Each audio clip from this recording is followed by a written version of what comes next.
Yo, what is up, guys? Back here with another video. So in today's video, we're going to be doing something pretty interesting. We're going to be talking about 10 Pokemon I think are going to have really strong, extremely strong Tera types. Obviously, you see I have Wolf's thread pulled up here. I thought it would be interesting to look at his thread first, kind of give my thoughts on the mons that he has selected, and then talk about what I think my top 10 would be and like see how that kind of matches up with his, just because I thought it would be interesting. Obviously, I saw this tweet. I thought it was a cool tweet, a cool concept. So yeah, we're gonna be kind of breaking it down, looking through his list first, and then we'll be doing my list to kind of see where it like compares, right? So Wolf obviously starts to thread off with Gyarados. So Gyarados is an interesting one because Gyarados is a 4 times weak to electric, 4 times or 2 times weak to rock, as Wolf puts it in the tweet.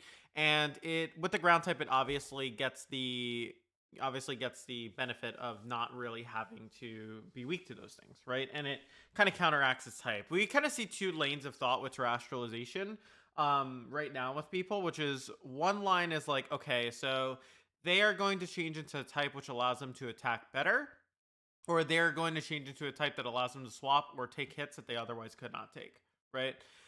So to me, I'm honestly not sure which of those two lines of thought I'm more aligned with at the moment, but I do see how valid this could be. Gyarados also does get Earthquake, so you can benefit off of that.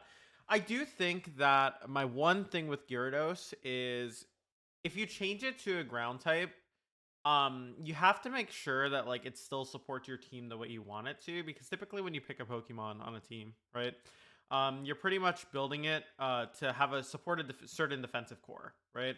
So when you change the type, you fundamentally change how that defensive core operates. So I think it's going to be interesting changing out of certain types, or like seeing whether or not people do that, right? Okay, so next up, Wolf posted about Venusaur. He said Terrifier. So here's my thing with Venusaur, right? I don't know if it wants to necessarily change into a fire type. It does get stronger weather balls, right? That being said, primarily in a non-Dynamax format, Venusaur's value typically comes from like being able to spam a bunch of sleep powders. You could get stronger, weather balls with the move, but I don't know if it's necessarily the candidate you want, because it's not that kind of mon that sticks around too long. You could potentially like use it a different way to, I guess, have it where it can do something, but I think that realistically, it is a mon that goes down pretty quickly, and that's why it runs Sash. So I don't know if it's necessarily going to want to run the fire type. I guess the neat thing about it is most oncoming moves into it are fire type moves. So like Flare Blitz, obviously all the other fire coverage moves. So it does allow Venus to sit in front of it in that regard, which is really interesting. Um, it's really going to be dependent on whether Pokemon want to Terra into their own type or other type. So I don't necessarily disagree with Venusaur. I think it's an interesting concept because obviously you're resisting incoming moves, right? Um, but yeah. All right. So next up, Garchomp Terra Steel. Garchomp is weak to Fairy, Ice, and Dragon, all which Steel resists. A Steel type can be opposing Dragon. Steel types is massive. With the moveset Dragon Claw, Earthquake, Iron Head looks really good to me. So I like kind of agree but disagree at the same time. So okay, so this is what I think of, right? So when you're changing Garchomp into a Steel type, right? You technically do lose some things because you are going to be susceptible to, for example, Rotom Heat, which you otherwise wouldn't have been before, right? Or you're going to be susceptible to other Pokemon like Arcanine that you don't want to be susceptible to, right? Even though you have the coverage and the ability to do a bunch of damage, you're still going to be, at risk now of getting Flare Blitz and stuff. I feel like I'm more along the lines of Terra Ground for Garchomp, mostly because I think that it will give it stronger Earthquakes that you can pair with Levitate, but I do not think that like Steel type is necessarily bad for these Dragonmon. So like in that regard, I think I do agree that like Steel is good on a lot of these Dragon types, and I could definitely see it like working on a certain team, like maybe on a Rain team. I feel like this could be strong, right? If you had like Terra Steel Garchomp with like a Rain team, I could definitely see that being strong. So it's gonna be interesting to see. I think it is gonna be very team dependent on like where you want your Terra type. I think on a balanced team, you'll probably want ground, but yeah. All right, Tyranitar. So obviously, people have talked a lot about Terra Ghost. So to me, I personally do not think Terra Ghost Tyranitar is as good as it's hyped up to be. But I do think that overall, like, it would have a defensive merit in terms of like taking like something like a close combat, right? So the main thing that people are usually considering with terrestrialization is, oh, what type do I change into to like ruin my opponent's coverage? But I actually feel like changing Tyranitar into a pure rock type might give it a little bit more merit, similar to Garchomp, right? I'm trying to think if there would be a certain team where like it would want to turn into Ghost over another type. Um, yeah, I'm not too sure. Also, changing into Terra Ghost for Tyranitar does also kind of like you start taking Sand Chip unless it doesn't change like the secondary effects of weather on your Terra type. That also makes a big difference, right? But yeah. I think overall though that I'd probably bias more towards rock here. I think it can turn into steel type as well. I'm not too sure about that, but definitely the rock type, right? But yeah. It'll be interesting to see. I think in general too, when it comes to Tyranitar, right? It's a mon that always has like a lot of hype early format, so I feel like people are gonna very much be experimenting with the Terra types. To me, like I would probably be more inclined towards rock, but like one thing I've noticed with Wolf's pick so far is they're focused on like other typings that the Pokemon could have. I think is that what the list is based on, or is that just like more so? Oh, okay, it's just extremely strong Terra types. So yeah, he's just like more so his opinions on what the strongest Terra types are for the Pokemon. So like yeah, I definitely like get the ghost idea. I just think that for some mons you're gonna want to change it to the same type, but I don't think it's necessarily like a bad call. Like this is something people have been talking about a lot, right? So Volcarona, Terra Dragon. Volcarona's great stats, but 4 times weakness to rock and weakness to water and flying. Dragons are only struggling with fairy, dragon, ice types, all of which Volcar. Actually, this is a pretty cool idea. I actually really like this idea. This is like out of all of them so far that I've read. I mean, this one also is pretty good. Also, Venusaur is not bad. Um, I actually really like the idea of like Dragon Volcarona. Because like you said, obviously you obviously take the fairy moves that you're weak to, and now you have a mon that initially resists it, so they'd have to make a call first to like target a fairy move into you and you terrestrialize. Same with ice moves, right? And regardless, you still have coverage to beat these things, right? So that's actually a really interesting idea. I'm very, very interested actually in that concept. All right, Colossal, Terra Grass. Colossal's weak to ground, water, and rock types, all of which is super effective by grass. Colossal's ability Steam Engine activates with take water type. Okay, so this one's interesting. I actually think that it wants to remain a rock or a fire type. I'm thinking fire type. The main reason why is because when you change it into a fire type, so let's say you get Steam Engine, right? You remove your 4 times to water and you remove your 4 times to ground, right? Um, that's like a very like useful tool you can take advantage of, right? And rock is obviously still 2 times, right? You basically now, like, even though you take substantial damage, you're getting like a really strong boost and you're able to do a bunch with your fire type moves. And realistically, Colossal would really enjoy like the extra power. So like the main reason why like it was so good with Dynamax was because it gave it a damage boost it needed on top of the policy, right? And the rocks obviously had the residual chip. So like you're boosting Colossal's damage super hard. I'm not sure with Terra Grass if it would be able to capitalize enough to like really do a lot. Um as to where like you can like with Terra Heat Wave like do a ton of damage, right, to opposing mons. So I'm really interested to see that. Yeah, like I said, like some of these I'm definitely gonna like disagree with, and that's not because I think obviously Wolf has like his own opinions too, and like obviously a lot of them actually have really good reasoning behind them, right? It's just I view it differently, and like I think that's fair, right? But I did really like his I really really do like this Volcarona idea. The Volcarona idea and the Garchomp idea with Rain actually seems really cool. Um, Slowbro, Terra Fairy. Fairy types are weak to poison and steel and can't hit fire types very well, all of which Slowbro handles quite nicely. Fairy has a positive matchup into dark and bug types. Slowbro is weak too. Overall, great type for a bulky Pokemon. That's actually really interesting. Does it, if you run Fairy Terra Blast on it, Iron Defense Body Press, it's actually not bad. That could actually be really cool. That being said though, do you just not run water or psychic coverage? Because that's kind of awkward too. Um, hmm. That's an interesting one. I'm not totally sure on this one. I don't even think Slowbro is really gonna be that good, but like maybe as an iron defense mon, it could do something. But I am really interested to see if it's going to be something that's more useful, right? Jellicent, Tera, Dark. Dark beats the ghost and dark types. Jellicent's weak to. Jellicent's original typing handles the fighting and bug types. Dark is weak to. Has the added benefit of making Jellicent a bulky trigger move into Prankster, Taunt, and Encore.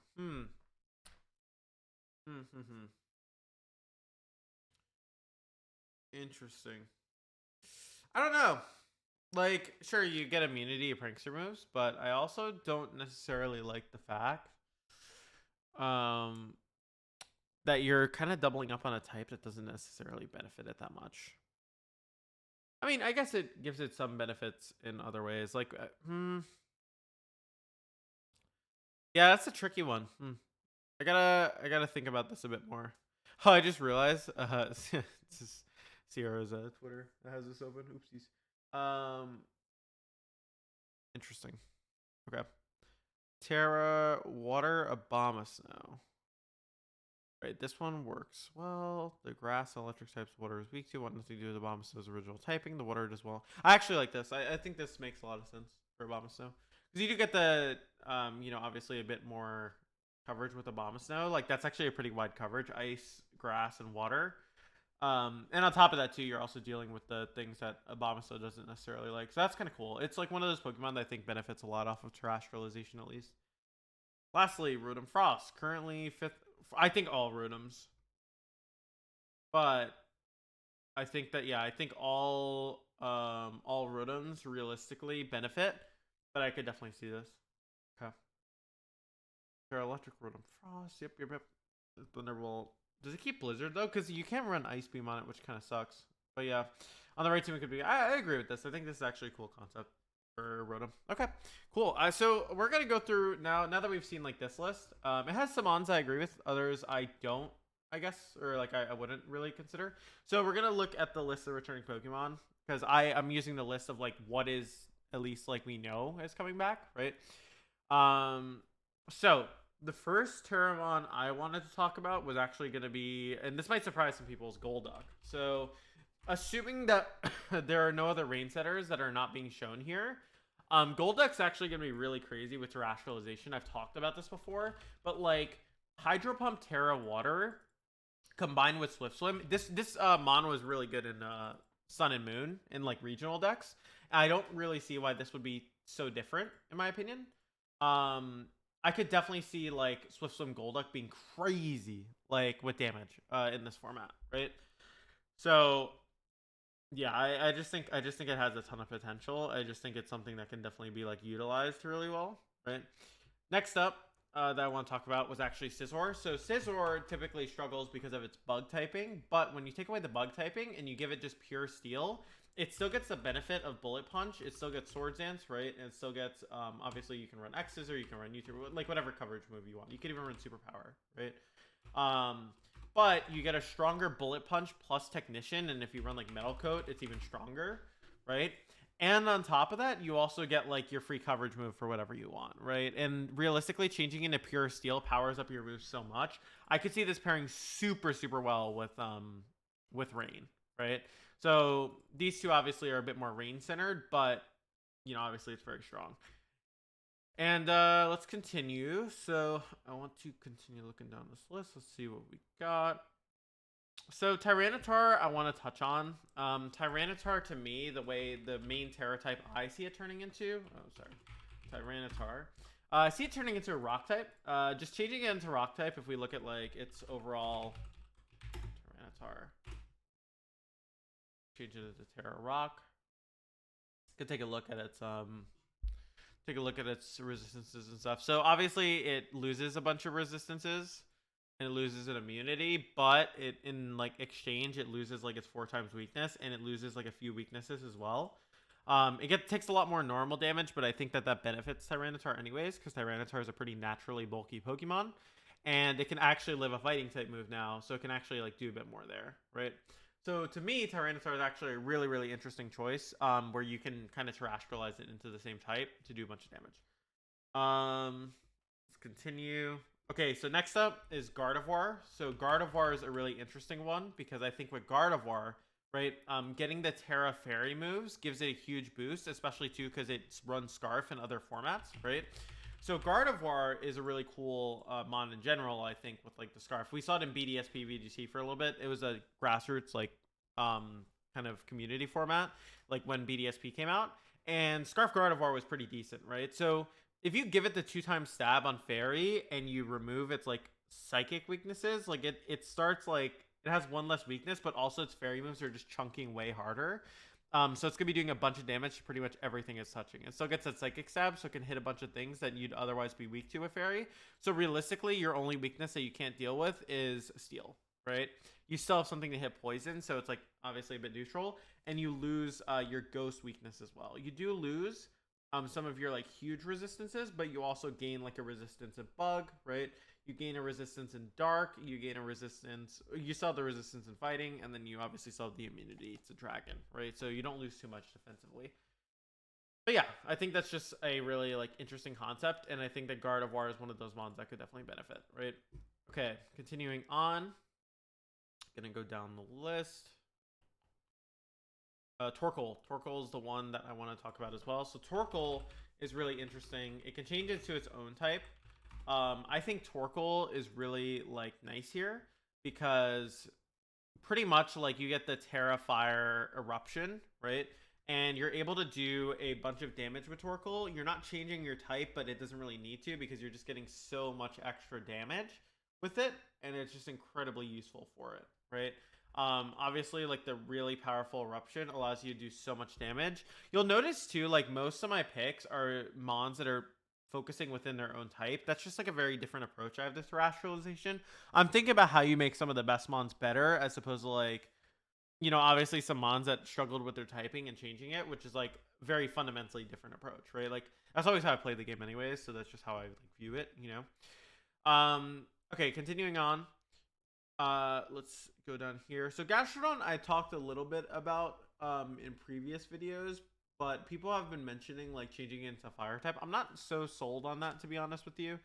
I don't really see Gastrodon actually being a great user of terrestrialization. I know, controversial, I guess, but yeah, I it's not a mon I'm particularly excited for to see terrestrialize, right? So we obviously have right now 5 Pokemon that I think are good. So the list is 10, right? So I think one of the strongest Tera types that that a lot of these mons get access to is fighting, and this is specifically for Bronzong. So you guys might be like, "Whoa, Bronzong? Like why?" But like picture this, right? What does Bronzong usually run on these Trick Room teams when it's clicking Trick Room, right? It usually runs Body Press, Iron Defense, Trick Room, Protect. Okay, its weaknesses: Ghost, Dark, Fire. Okay, you can remove your Ghost weakness. Obviously, just turns to neutral. Right. Let's actually just do this here. So, Astral Calculator, fighting, so you guys can see. Okay, so right. Your weaknesses now get completely changed. All of these types that hit you for strong are types that original Bronzong resists. So they have to make a prediction into you and like click the moves, right? And like obviously you lose a lot more resistances, right? And like this typing obviously resists like a bunch, right? But it does like counter some of the things that you're like annoyed by, right? So I think it's a really interesting concept. It could give you stronger body presses. I don't think it's going to be used all the time, but I do think it gives Bronzong a stronger body press niche, assuming that Iron Defense body presses in this next game. All right, so I'm gonna do a quick honorable mention of both Garchomp and Crocodile changing into just pure ground type. I think that could be really interesting for them. But that being said, I don't necessarily like know how useful it's gonna be. We're gonna have to see with those. But I just want to give those like a mini shout out. So next up, Rotom. So Rotom's a really big one for me, I think. So Wolf mentioned Rotom Frost specifically. I think all Rotom forms are really like going to benefit. If I had to pick one that I think was really going to benefit, I'd say Rotom Heat or Rotom Wash. Rotom Heat, Rotom Wash, they still retain their coverage, but they change into Solo Electric type, which means they have literally no weaknesses. Obviously, having an Ice type too is nice, but Rotom Ice type has to stay with the blizzard coverage, so it obviously has a inaccurate move, whereas like Rotom Wash, Rotom Heat have like Hydro Pump and Overheat, right, which are a little bit more reliable, so it's a little bit better in that regard. Then next up, let's continue down. Skipping over Abomasnow. Sorry, Abomasnow. So Braviary was one I talked about before. Braviary, Hydreigon, Volcarona are all like some really big ones that I've thought about, right? But remember, this list is supposed to be like your top 10, like what you think are going to be the strongest. And we already have like 7 already, right? So I think the one of the next strongest ones that are going to exist in the format is going to be specifically Hydreigon. Hydreigon is going to be really crazy, or Hydreigon, however you want to say it. Is going to be really crazy because you can change it into a steel type with Levitate. I've talked about this a bunch, but like if we even look at the terrestrial calculator here, right? Hydreigon changing into a steel type. Like it gains so many resistances and it has only 2 weaknesses, and one of the weaknesses it already had, and then fire, it was resisted before. And like all these neutral moves are resisted by normal Hydreigon, so I think Hydreigon turning into steel type is absolutely like bonkers. I think it's gonna be like totally nuts. And it gains like it gives it a lot, right? It gives it a lot of flexibility and like interesting things it can do. And to me, like it is the mon that I think I'm most interested in exploring once Scarlet Violet comes out because of its wide range of coverage. It gets Flash Cannon, so you don't even have to use Terra Blast for steel on Hydreigon, and it's just a really cool mon. So Volcarona is another one that I thought was really interesting. So I wanted to talk specifically about Volcarona because I thought Volcarona was one of those mons that really benefits off of like changing into another Tera type. Honestly, Wolf kind of like had a really good point about Terra Dragon. That's not a type I'd originally thought about. I thought about it just changing into pure fire type to get stronger heat waves, but I actually don't mind the idea of changing into a dragon type as well. I mean, you do get some really strong coverage with that, and you are immune, or like you kind of like beat the things that otherwise beat regular Volcarona. So to me, that's just like a really cool concept and a really cool idea. So that one actually, I'm probably in agreement. Like, I think Dragon or like Terra Fire would be really good for Volcarona. So I actually really like that idea. I hadn't actually considered Dragon, so there's definitely like a cool concept there. So obviously, we're kind of nearing like we have one more mon left technically on the list. So like I gotta make sure I'm picking the right one that I want to go over. But I think finally for the last Terramon that I think would be super cool, I'd have to give it to probably Hatterene or Dragapult. It's really close between the two. I talked about Colossal a little bit before as well. Obviously, you guys know my opinions on that. That Colossal's probably like an honorable mention to me. But yeah, like I think that between those two, Hatterene probably wins just a little bit. And that's contingent on Expanding Force. I talked about this a little bit in the last video. Expanding Force is going to be huge to whether or not Hatterene is like really good with Terrestrialization. If it gets Psychic type, like it changes into a Psychic type, Expanding Force and has a boosting item, it's going to do so much damage next to Indeedee, right? If under the assumption that it doesn't, then Dragapult would be like my other pick because Dragapult gets strong Dragon Darts. You can run Choice Band plus even Choice Specs, right? You can run Choice Specs or Choice Band plus Dragon Move. And that can like be really oppressive, especially since it's a fast one. I think Band would probably be better, but I could definitely see it being really interesting. Like I think it would be super oppressive and it could do like a bunch of damage to a lot of opposing teams that could pressure them. So this is my top 10 mons. You guys can see, obviously we have Golduck for Rain. Scizor, also really good, changes into Solo Steel type. Tyranitar changing into a rock type, but it could potentially change into other types that we talked about. Gardevoir changing into a fairy type. Torkoal changing into fire type. Bronzong changing into fighting type. We have Rotom Heat changing into pure electric type to drop its weaknesses. Hydreigon changing into steel type. Volcarona changing into a dragon or a Terra Fire type, and then Dragapult changing into a dragon type just to boost its dragon type moves while also retaining its Ghost Stab, right? So yeah, that's pretty much my list, guys. I hope you guys enjoyed this. Let me know if you guys would like to see this kind of content in the future. I thought it would be interesting to break down someone else's list and then also come out with my list so you guys could see the contrast in opinions. And make sure to give your own top 10 down below. So let me know down below what your top 10 Pokemon that are going to benefit, like, with interesting Terra types are going to be. And like, if that's too much, then just put like 1. But yeah. All right. Once again, guys, thank you as always for support. Make sure to check out Patreon if you guys would like to support me beyond this. It's going to be super, super active come Scarlet Violet. Obviously, I'm going to be posting a bunch of teams there and stuff. Also, make sure to check out coaching if you guys would like to improve your skills. And as always, guys, I appreciate the support, and I will see you guys on the next video. Peace.